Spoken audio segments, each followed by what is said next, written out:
नमस्कार साथियों। राजस्थान में होने वाले जो प्रजामंडल है और उन प्रजामंडलों के अधीन जो चलने वाले आंदोलन है और उन प्रजामंडलों के इर्द गिर्द जो आपके राजनीतिक संगठन बनते हैं, जो राजनीतिक गतिविधियां होती है, उन गतिविधियों का, उन संगठनों का और उन आंदोलनों का हम अध्ययन कर रहे थे। और हमने कई सारे जो रियासतें हैं, कई सारे जो राज्य हैं, उन क्षेत्रों, उन राज्यों, उन रियासतों के प्रजामंडल के बारे में पढ़ रहे थे। और पिछली हमारी कुछ क्लासें थी, उसमें हमने मत्स्य क्षेत्र के जो प्रजामंडल हैं, जो मत्स्य क्षेत्र की जो रियासतें हैं, उनका अध्ययन कर रहे थे। और इस संदर्भ में सबसे पहले हमने जो धौलपुर प्रजामंडल है 1936 का, उसे धौलपुर प्रजामंडल में पढ़ा। और उसके बाद में 1938 में जो करौली प्रजामंडल है, उस करौली प्रजामंडल के बारे में पढ़ा। न केवल प्रजामंडल के बारे में पढ़ा, बल्कि उनके आसपास घटित होने वाले अन्य संस्थाएं, अन्य घटनाएं, उनकी भी हमने बड़े अच्छी तरीके से बात की।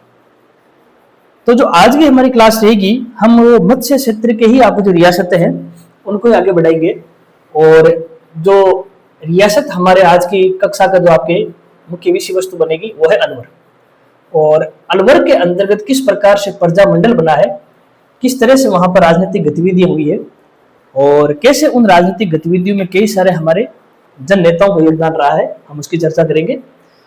जैसे हमने करौली के अंदर पढ़ा था, तो हमने चिरंजी लाल शर्मा जी का नाम पढ़ा, त्रिलोकचंद माथुर जी का नाम पढ़ा। धौलपुर के अंतर्गत हमने ज्वाला प्रसाद जिज्ञासु, जोरीलाल इंदु, यमुना प्रसाद जैसे राजनीतिक व्यक्तित्वों का नाम पढ़ा। यहाँ पर भी हमें कई सारे कुंज बिहारीलाल मोदी, हरिनारायण शर्मा जैसे हमें यह नाम पर दिखाई देंगे। लेकिन 1938 में गठित होने वाले अलवर प्रजामंडल को हम डायरेक्ट उसी स्थान से हम शुरू नहीं करेंगे जहां से प्रजामंडल बनता है।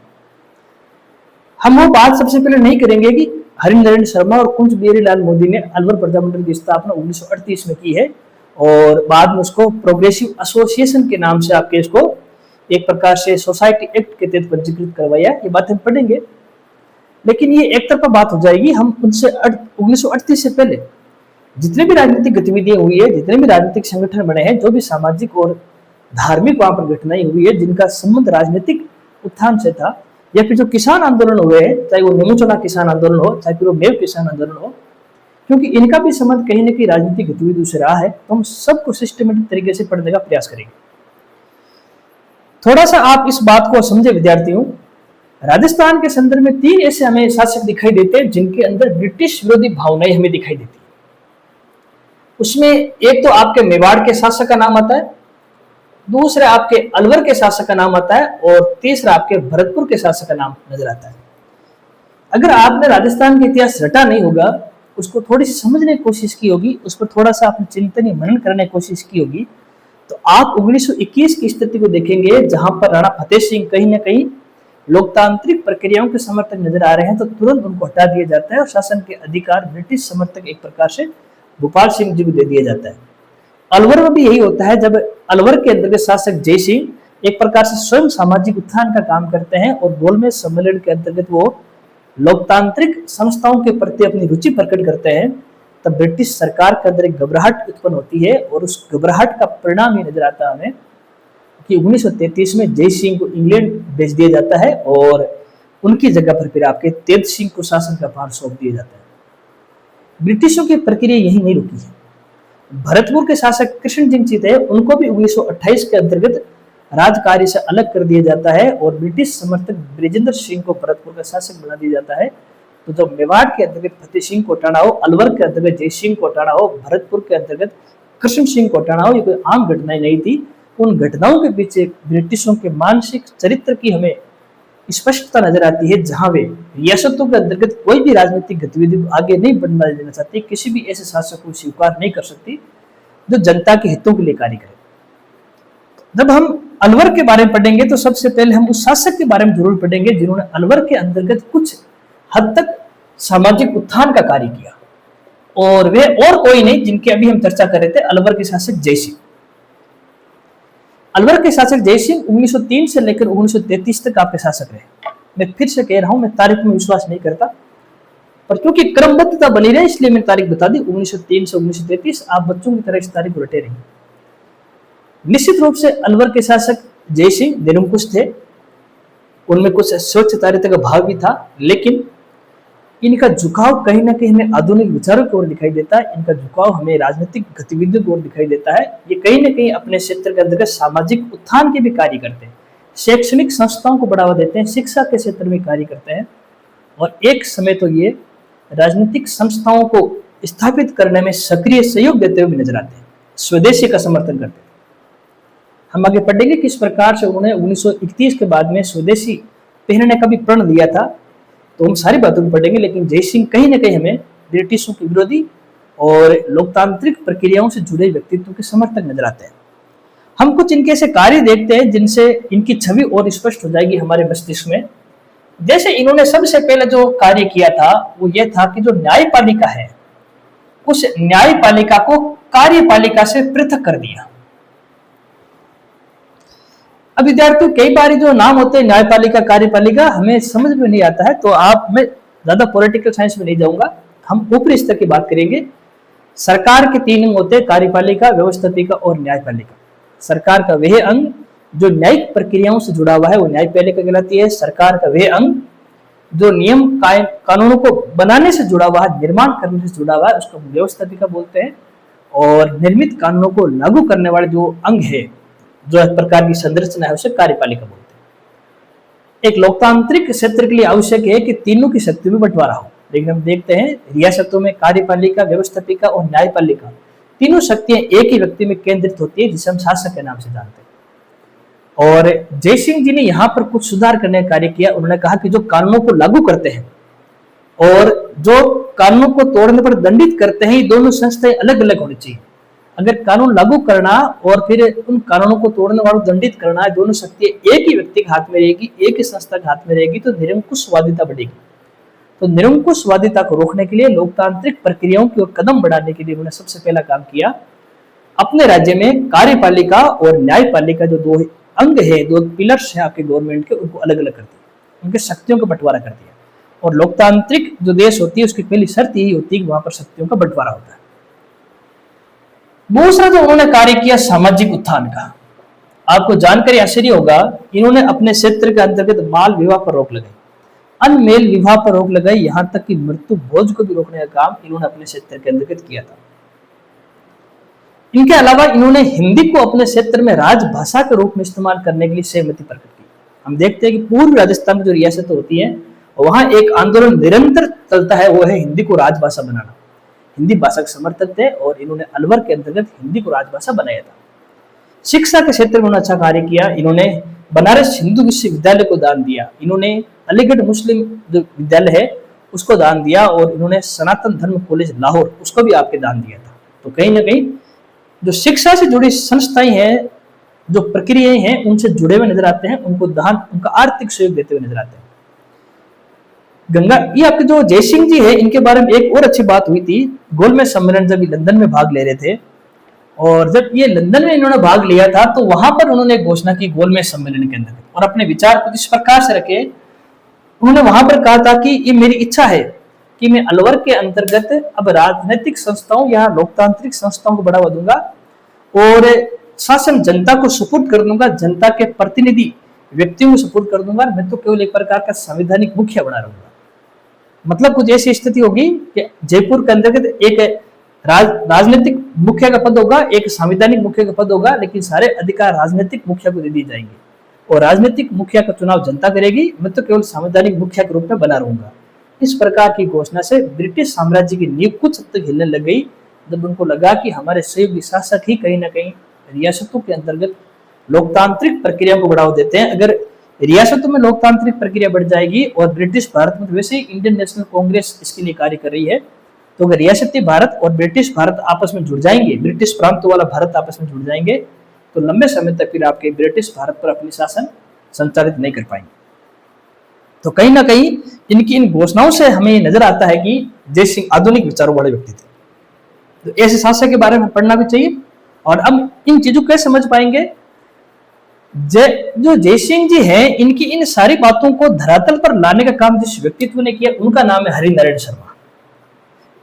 मुझे तब हंसी आती है जब बच्चे इस नाम को रटते हैं कि हरिनारायण शर्मा जी का संबंध आपके अलवर से है। हरिनारायण शर्मा जी ने भी सामाजिक उत्थान का कार्य किया और जो काम है विचारों में प्रक्रियाओं में जय सिंह करना चाहते हैं उनको धरातल पर एक प्रकार से लागू करने का काम, उनको धरातल पर लोकप्रिय बनाने का काम आपके हरिनारायण शर्मा जी ने किया। एक समय ऐसा भी आ गया था कि हरिनारायण शर्मा जी जय सिंह के एक प्रकार से अवैतनिक सलाहकार बन गए थे और अच्छा प्रभाव था हरिनारायण शर्मा जी का जय सिंह के ऊपर। और जय सिंह कहीं न कहीं हरिनारायण शर्मा जी से कुछ बातों पर सहमति भी प्रकट करते थे, सलाह भी लेते थे। एक तरफ आप देखेंगे जो अलवर का क्षेत्र है वो दिल्ली के भी निकट है और दिल्ली में होने वाली घटनाओं का प्रभाव कहीं ना कहीं विद्यार्थी आपके जयपुर या आपके अलवर पर ही पड़ेगा, क्योंकि अब दिल्ली हमारी राष्ट्रीय राजनीति बन गई 1911 के बाद में। तो दिल्ली में जो भी आपकी राजनीतिक उठापटक होती है उसका कहीं ना कहीं विस्तार हमें अलवर में भी नजर आने लग गया था। और इसी समय अलवर के अंतर्गत राजनीतिक जन जागृति के जनक के रूप में जिस व्यक्ति ने पहचान बनाई और कोई नहीं थे विद्यार्थियों, हरिनारायण शर्मा जी थे। हरिनारायण शर्मा जी ने सीधे ही राजनीतिक गतिविधियों में भाग नहीं लिया, फिर लोगों को नामबद्ध करने के लिए, लोगों को शिक्षित करने के लिए उन्होंने सामाजिक उत्थान का कार्य किया। सबसे पहला जो उन्होंने काम किया, इनके जितने भी जो पारिवारिक आपके मंदिर परिसर हैं, वो पारिवारिक जो मंदिर परिसर हैं, इन्होंने सभी जातियों के लिए, विशेष तौर से जिनको अछूत माना गया है, जिनको हाशिए पर डाल दिया गया है, जो दलित वर्ग के व्यक्ति हैं, जो पिछड़े वर्ग के व्यक्ति हैं, सारे उन व्यक्तियों को जो समाज में कहीं ना कहीं पीछे धकेल दिए गए हैं, उन सब के लिए अपने पारिवारिक मंदिरों के द्वार हमेशा के लिए खोल दिए। इस प्रकार से एक तरह से उन्होंने सामाजिक उत्थान का मार्ग, आपके सामाजिक उत्थान का द्वार खोलने का काम किया हरिनारायण शर्मा जी। इतना ही नहीं, उन्होंने आपके कई प्रकार के संगठन भी बनाए, जैसे कई बार परीक्षा में पूछे गए हैं, हरिनारायण शर्मा जी ने अस्पृश्यता निवारण संघ बनाया। कितनी सारी परीक्षा में सवाल पूछा गया। इसी तरह से इन्होंने वाल्मीकि संघ भी बनाया था और इसी तरह इन्होंने आदिवासी संघ बनाया था। इस तरह से आप देखेंगे सामाजिक संगठनों की स्थापना से किस प्रकार से आपके हरिनारायण शर्मा ने सामाजिक स्तर पर जन जागृति लाने का काम किया, अपने पारिवारिक मंदिरों के द्वार खोले। इसके अलावा अस्पृश्यता निवारण संघ बनाया, वाल्मीकि संघ बनाया, आदिवासी संघ बनाए। तो कहीं ना कहीं जो पिछड़े हुए वर्ग हैं, जो आदिम जन समूह है, उनको सामाजिक रूप से जो आपके हम कह सकते हैं एक प्रकार से उनकी सहभागिता है, उनको सुनिश्चित करने का काम किया, उनको फिर से आधुनिक मार्ग पर लाने का प्रयास किया विद्यार्थियों आपके हरिनारायण शर्मा जी। इसलिए हम कहते हैं हरिनारायण शर्मा जी वे व्यक्ति है जिन्होंने सबसे पहले अलवर के अंतर्गत राजनीतिक सामाजिक जन जागरण वाला काम किया था। एक आपको जानकर आश्चर्य इस बात का भी होगा कि अलवर के अंतर्गत जो राजनीतिक अभिव्यक्ति होती है वो किसान आंदोलनों के माध्यम से होती है। अब किसान आंदोलनों से राजनीतिक अभिव्यक्ति कैसे होगी? तो जब आप अलवर के अंतर्गत राजनीतिक गतिविधियों को पढ़ते हो और ये अलवर के अंतर्गत आप किसान आंदोलनों को पढ़ते हो, तो वहां हमें निमुचड़ा किसान आंदोलन का नाम नजर आता है, वहां हमें मेव किसान आंदोलन का नाम नजर आता है। हुआ क्या था विद्यार्थियों, अगर हमें अलवर की राजनीतिक गतिविधियों को समझना है तो सबसे पहले हमें वहां के किसान आंदोलनों को भी समझना पड़ेगा। और हम भूल क्या करते हैं, हम भूल ये करते हैं कि जब हम अलवर का इतिहास पढ़ते हैं तो जब किसान आंदोलनों को पढ़ते हैं तो केवल किसान आंदोलनों को पढ़ते हैं, राजनीतिक जन जागरण को पढ़ते हैं तो केवल राजनीतिक जन जागरण को पढ़ते हैं। लेकिन हम इस बात को भूल जाते हैं कि कहीं न कहीं किसान आंदोलन से ही अलवर के अंतर्गत राजनीतिक चेतना का संचार हुआ। किसान आंदोलन ने ही अलवर के अंतर्गत एक प्रकार से लोगों को राजनीतिक रूप से सचेत किया। जब तक आप किसान आंदोलनों को राजनीतिक संस्थाओं से जोड़कर नहीं पढ़ोगे तब तक चीजें आपके लिए थोड़ी सी अलग अलग बिखरी हुई नजर आएगी। तो मैं यहाँ पर किसान आंदोलनों को पूर्ण रूप से तो नहीं पढ़ाऊंगा क्योंकि हम उसको अलग से पढ़ेंगे, लेकिन किसान आंदोलनों को हम कनेक्ट जरूर करेंगे, जोड़ेंगे जरूर, ताकि राजनीतिक गतिविधि हमें आसानी से समझ में आ जाए। अलवर के अंतर्गत किसान आंदोलनों की कई सारी समस्याएं थी किसान आंदोलन होने की। जैसे अलवर के अंतर्गत किसान आंदोलन होने का पहला जो कारण यह था कि वहां पर जो टैक्स की दर है वो 40% बढ़ा दी गई थी। अचानक बंदोबस्त करने के बाद में जो टैक्स की दर थी उसमें 40% की बढ़ोतरी हुई। दूसरी हमें यह समस्या ये नजर आती है विद्यार्थियों कि जो आपके अलवर के अंतर्गत जो उच्च वर्ग के जमींदार थे उनके पास कुछ विशेष अधिकार थे, और जो विशेष अधिकार है वो भी आपके जो अलवर रियासत है उन्होंने छीन लिए थे। एक यहाँ पर जो वनडे एग्जाम में खूब बार पूछा गया है, अलवर के अंतर्गत जो किसान थे उनको जो सुअर मारने की इजाजत नहीं दी गई थी। अभी क्यों नहीं दी गई थी, उसके पीछे कारण था आपके रोंद, ये नाम आप खूब पढ़ते हो। रौंद क्या होते हैं? शासकों के लिए, उनके मंत्रियों के लिए, उनके दरबारियों के लिए या फिर उनके अधिकारियों के लिए, मुख्यतः शासक के लिए ही शिकार करने के लिए जंगलों में कुछ आरक्षित क्षेत्र होते थे। उन आरक्षित क्षेत्रों को रौंद बोलते हैं, जहां पर जंगली सुअर पाले जाते थे ताकि शासक उनका शिकार कर सके, एक प्रकार से आखेट कर सके, मनोरंजन कर सके। लेकिन शिकार करने तक तो बात ठीक थी, लेकिन यही जंगली सुअर किसानों की फसल को चौपट कर देते थे, उनको नुकसान पहुंचाते थे।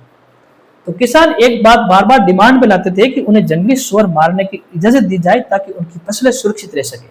एक तो फसल सुरक्षित नहीं रह रही है, विशेष अधिकार आप छीन रहे हो, और सबसे बड़ी बात तो क्या हो रही है, आप टैक्स की दर आपने बढ़ा दी है, तो किसान चारों तरफ से आपके घिरा हुआ है और उस पर प्राकृतिक आपदाएं जो आती है वो और अलग होती है। इस वजह से अलवर के अंतर्गत हमें किसान वर्ग अभी दुखी नजर आता है। और इसी बात को लेकर विद्यार्थियों किसानों ने बानसूर और थानागाजी, खूब नाम आपने सुना भाई, बानसूर और आपके थानागाजी क्षेत्र के अंतर्गत आपके एक सम्मेलन किया। इस सम्मेलन में विद्यार्थियों अमर सिंह, गोविंद सिंह, गंगा सिंह जैसे व्यक्तित्व, नाम याद नहीं रखना आपको, अमर सिंह है, गोविंद सिंह जी है, गंगा सिंह जी है, ऐसे व्यक्तित्व ने किसानों का नेतृत्व किया और महाराजा से मांग की, जय सिंह के शासक थे क्योंकि वो थोड़े से लोकतांत्रिक प्रक्रिया विश्वास रखने वाले व्यक्तित्व थे, तो उनसे मांग की गई, उनको पत्र लिखा गया कि आप इस संबंध में हमें समस्याओं से छुटकारा दिलाए। इसी समय विद्यार्थियों दिल्ली के अंतर्गत अखिल भारतीय क्षेत्रीय महासभा का सम्मेलन हो रहा होता है, और मैंने पहले भी कहा था स्थानीय स्तर की समस्याओं को राष्ट्रीय स्तर से जोड़ने के लिए कहीं न कहीं स्थानीय स्तर के जन नेता राष्ट्रीय स्तर के सम्मेलन में भाग लेते हैं ताकि उनकी समस्याएं और अच्छी तरीके से निखर कर सब लोगों के नजर में आ जाए, ताकि उनकी समस्याओं को जल्द से समाधान भी हो जाए। और इसीलिए अलवर से कई 200 से अधिक किसानों के प्रतिनिधि अखिल भारतीय क्षेत्रीय महासभा, जिसका अधिवेशन दिल्ली में हो रहा था, वहां भाग लेने के लिए गए और वहां पर किसानों की दुर्दशा को बताने के लिए एक पर्चा जारी किया गया। उस पर्चे का शीर्षक था विद्यार्थियों आपकी पुकार। बहुत ही महत्वपूर्ण सवाल बनेगा यहाँ पर। एक आप नाम पढ़ते हो मेवाड़ पुकार।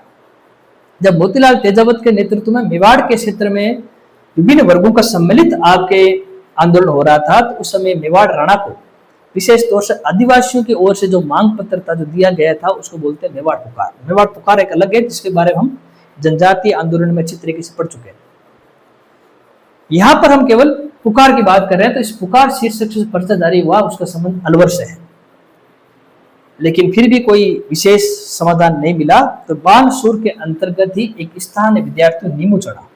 अब विद्यार्थी इस नाम को इतना रटते हैं जिसकी कोई कल्पना नहीं की जा सकती। मई 1925 की बात है, किसान यहाँ एकत्रित हो चुके थे, लेकिन आपके जो रियासती सरकार के कमांडर है जिनका नाम था छाजू सिंह, नाम थोड़ा सा याद रख लेना भाई, इनका नाम पूछा जा सकता है। कमांडर छाजू सिंह ने 14 मई 1925 को किसानों पर गोलियां चलाई और इससे पूरे गोलीकांड के अंतर्गत 156 किसान आपके शहीद हो गए। इतिहास में इसी घटना को नीमू चढ़ा हत्याकांड कहा जाता है। तो जब नीमू चढ़ा के अंतर्गत अलवर के किसान अपनी मांगों को लेकर एकत्रित हुए थे, तब रियासती सरकार के कमांडर छाजू सिंह ने बिना किसी पूर्व चेतावनी उन पर गोलियां चलाई और उसमें 156 किसान शहीद हुए। इतिहास में इसी घटना को नीमू चढ़ा हत्याकांड के नाम से जाना गया। राष्ट्रीय स्तर पर इस घटना की बड़ी आलोचना हुई। गांधी जी ने अपनी पत्रिका यंग इंडिया के अंतर्गत ये कहा कि ये जो नीमू चढ़ा हत्याकांड है, ये जलियांवाला बाग हत्याकांड से भी विभत्स है, बराबर है। और इस नीमू चढ़ा हत्याकांड को उन्होंने दोहरी डायर सही कहा। बच्चे खूब रटते हैं इनको, दोहरी डायर सही बताएंगे अभी क्या है। और जलियांवाला बाग हत्याकांड से भी विभत्स, ये दोनों ही आपके बातें यंग इंडिया में महात्मा गांधी ने नीमू चढ़ा हत्याकांड के लिए कहा।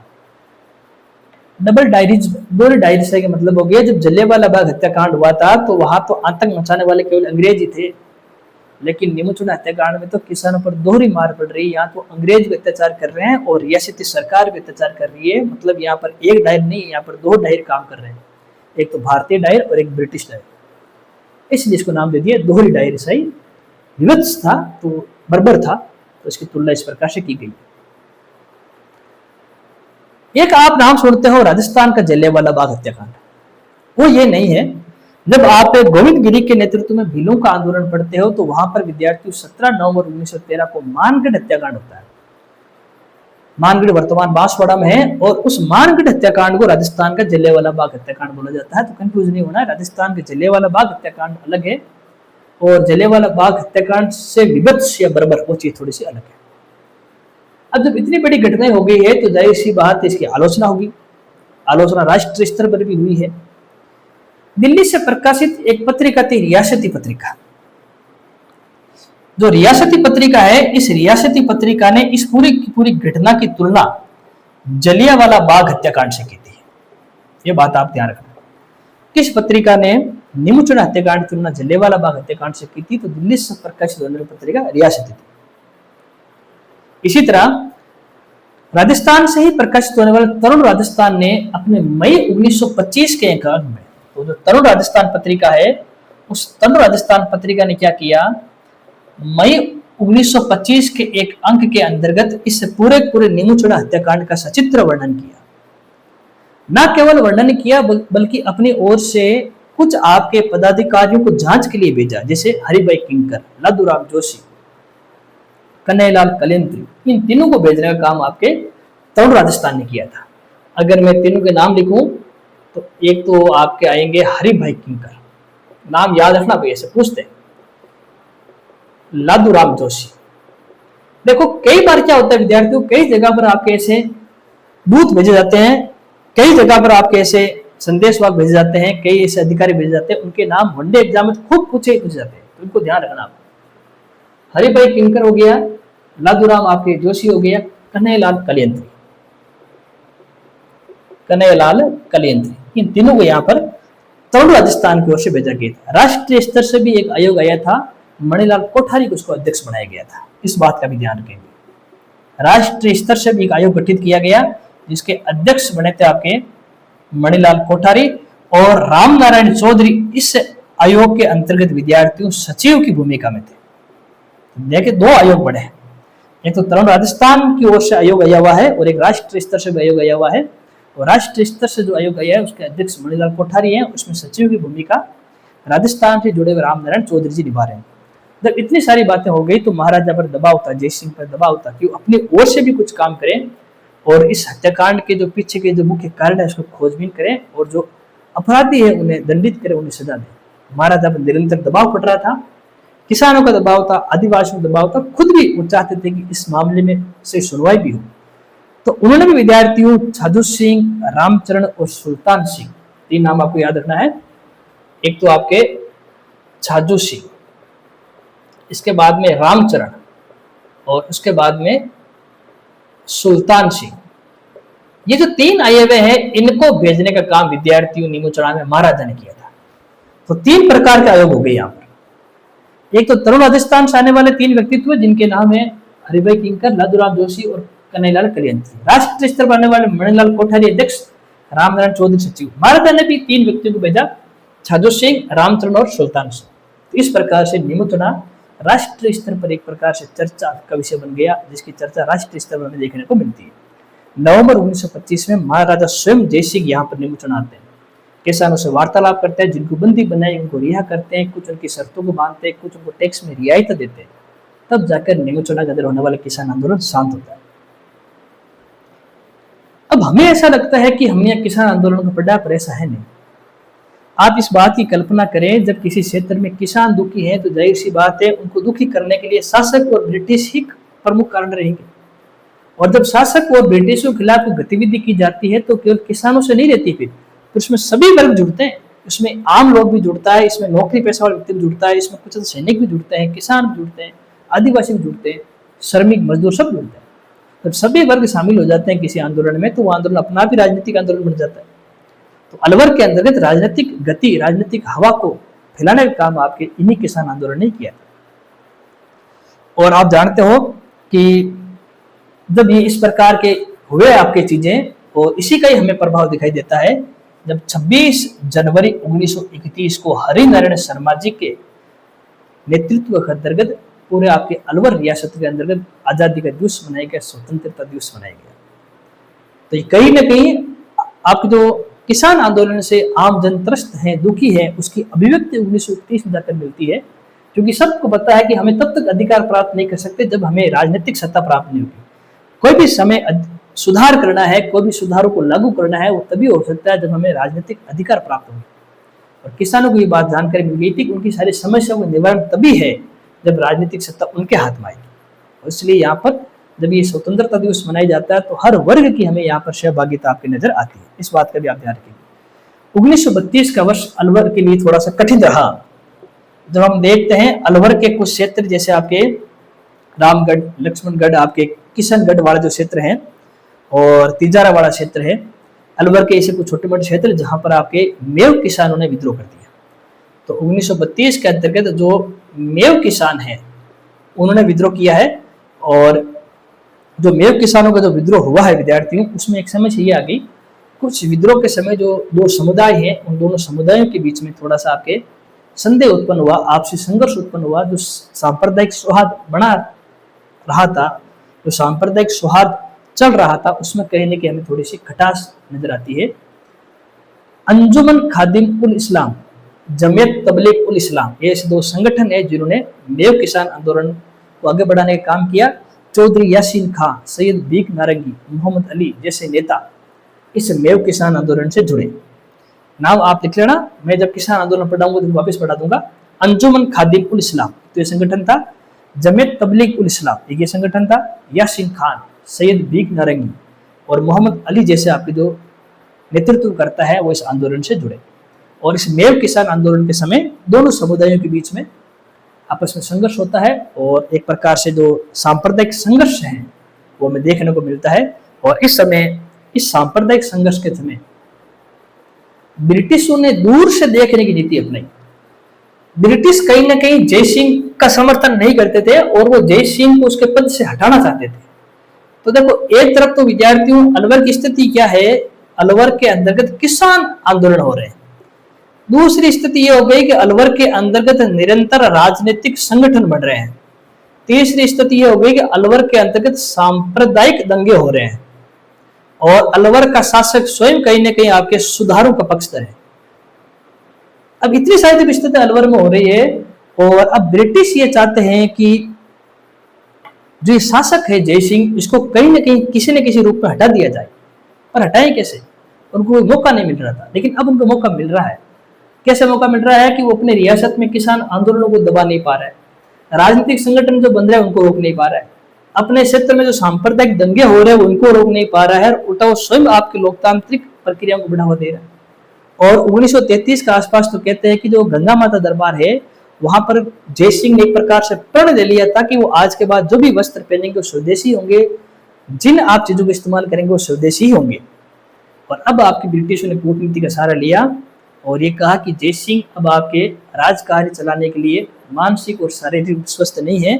उनको सलाह दी गई थी कि जो प्रधानमंत्री विली हैं, FV विली, उसको आप शासन सौंप दीजिए और आप राजगद्दी छोड़ दीजिए, आप इंग्लैंड चले जाइए, वहां आपको वेतन और भत्ते की व्यवस्था करती जाएगी। ठीक ऐसा ही होता है।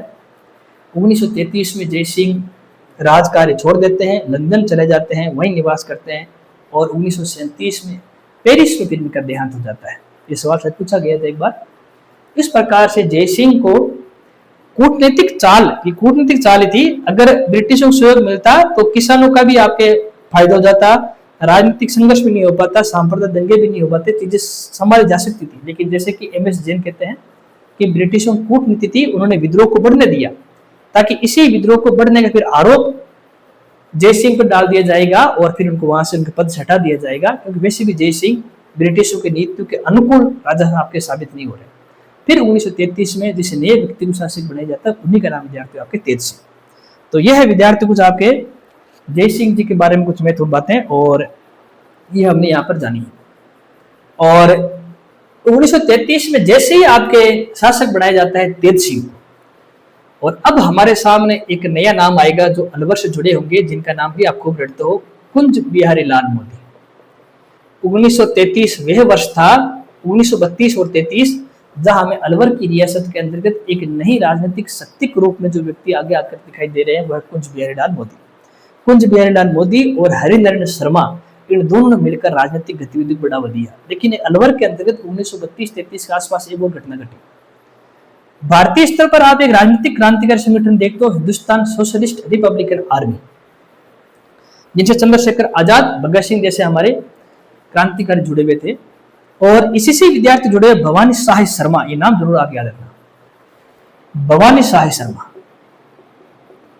जो भवानी शाह शर्मा है वो भी इस हिंदुस्तान सोशलिस्ट रिपब्लिकन एसोसिएशन जुड़े हुए थे, उनको गिरफ्तार कर लिया था। जब भवानी शाह शर्मा की गिरफ्तारी हुई थी तो उसकी गूंज हमें कहीं न कहीं अलवर में सुनाई देती है, क्योंकि ये भवानी शाह शर्मा का संबंध आपके ये मूल अलवर के थे। तो अलवर के व्यक्ति को क्रांतिकारी गतिविधि में गिरफ्तार कर लिया गया तो उसका विरोध हमें अलवर के अंदर भी दिखाई देने लगता है। और एक तरफ तो ऐसी गतिविधि हो ही रही है, दूसरी तरफ जयसिंह को हटा दिया गया है, तेज सिंह को राजा बना दिया गया है। और तेज सिंह ब्रिटिश समर्थक हैं, प्रतिक्रियावादी व्यक्ति हैं, लोकतांत्रिक व्यवस्था बिल्कुल विश्वास नहीं करते। और इसका विरोध फिर आपके हरिनारायण शर्मा और कुछ बेरलाल मोदी ने किया। उन्होंने अलवर के अंतर्गत पुरजन विहार पर तिरंगा झंडा फहराया, क्योंकि तिरंगा झंडा फहराना गैर कानूनी था, लेकिन उन्होंने कहा कि हम ऐसे किसी कानून को नहीं मानेंगे और हम तिरंगा झंडा फहराकर अपनी आजादी की घोषणा करेंगे। और तेज सिंह जो शासक बना है हम उसका विरोध करते हैं, हम उन्हें स्वीकार आपके नहीं करेंगे।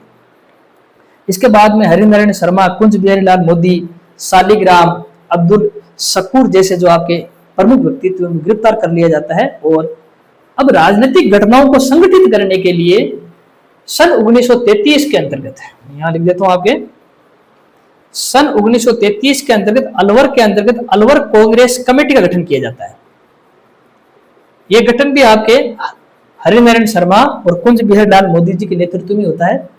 और जो 1933 में जो अलवर कांग्रेस कमेटी बनती है, इसी को ही 1938 के अंतर्गत अलवर प्रजा मंडल के रूप में आपके परिवर्तित कर दिया जाता है।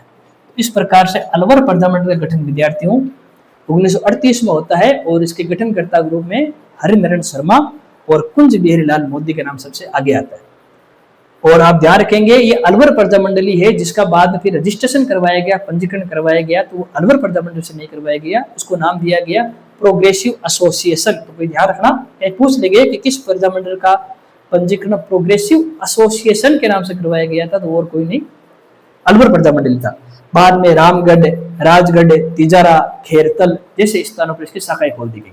तो कुछ नाम आप याद रखना चाहो तो रख लेना भाई, रामगढ़ है एक बात, राजगढ़ है, तिजारा है, खेरतल है, ऐसे स्थानों पर। जो खेरतल पहले आपके अलवर का ही भाग था, तिजारा भी अलवर का ही भाग था, तो ऐसे स्थानों पर फिर आपके अलवर के अंतर्गत अलवर प्रजा मंडल के आपके शाखाएं खोली गई। तो इस तरह से विद्यार्थियों आपके अलवर के अंतर्गत प्रजा मंडल का आपके गठन हुआ है।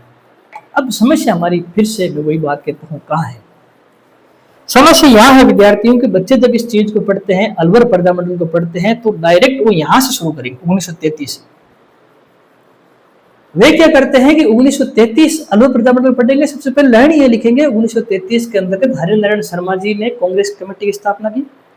फिर 1938 के अंतर्गत वो अलवर प्रजा मंडल बना, जिसके प्रमुख गठनकर्ता कुंज बिहारीलाल मोदी और हरिनारायण शर्मा जी थे। और उसका जो पहला अधिवेशन हुआ था वो उसका ऐसा कुछ लिख लेंगे, भवानी शंकर जी ने उसकी अध्यक्षता की थी, ऐसे लिखकर वो 3-4 लाइन लिखकर चीज वो खत्म कर लेगा। नहीं, ये गलत है, मैं बार बार कह रहा हूँ, चीजें सही नहीं है। ये स्वयं के साथ धोखा करना, अपने ही विश्वास के साथ धोखा करने जैसी बातें हो जाएगी। अब आप जब सारी चीजों को सिस्टमेटिक तरीके से, विधिवत तरीके से पढ़ते हो, तो आपको पता है कि अलवर के अंदर जयसिंह शासक थे, लोकतांत्रिक प्रक्रियाओं समर्थक थे, उनका सहयोग हरिनारायण शर्मा जी ने किया। सबसे पहले उन्होंने सामाजिक संगठन बनाए, वाल्मीकि संघ, आदिवासी संघ, अस्पृश्यता निवारण संघ। फिर अलवर के अंतर्गत राजनीतिक अभिव्यक्ति के लिए किसान आंदोलन हुए, वहां पर कुछ आपके हत्याकांड जैसी घटनाएं देखने को मिलती है। फिर मेव किसान आंदोलन हुआ, एक प्रकार से सांप्रदायिक संघर्ष खड़ा हो गया। उसी को आधार बनाकर जयसिंह को राजगद्दी से हटा दिया गया, तेज सिंह को लाया गया, जिसको अलवर की जनता ने स्वीकार नहीं किया। संगठित विरोध करने के लिए इसी बात का कांग्रेस कमेटी बनी। वही कांग्रेस कमेटी फिर प्रजा मंडल के रूप में रूपांतरित हो गई। और उस प्रक्रिया में जो व्यक्ति हमें सबसे आगे नजर आते हैं वह है हरिनारायण शर्मा और कुंज बिहारीलाल मोदी। तो इस तरह से विद्यार्थियों ने अलवर प्रजा मंडल को गठित होने तक की प्रक्रिया में पढ़ा। अब अगली तो हमारी क्लास होगी, उसमें हम 1938 से लेकर एकीकरण की प्रक्रिया तक अलवर में किस प्रकार से राजनीतिक उठापटक होती है, किस प्रकार से राजनीतिक गतिविधि आगे बढ़ती है, उन्हें सारी बातों की चर्चा करेंगे। तब तक आप इस क्लास को अच्छे से देखें, अपनी किताबों से अच्छे से पढ़ें, अपने नोट्स बनाएं और सही तरीके से, उचित तरीके से, उचित माध्यमों से, उचित शर्तों से आप अध्ययन करते रहें। अगली क्लास में फिर मिलते हैं, तब तक के लिए धन्यवाद।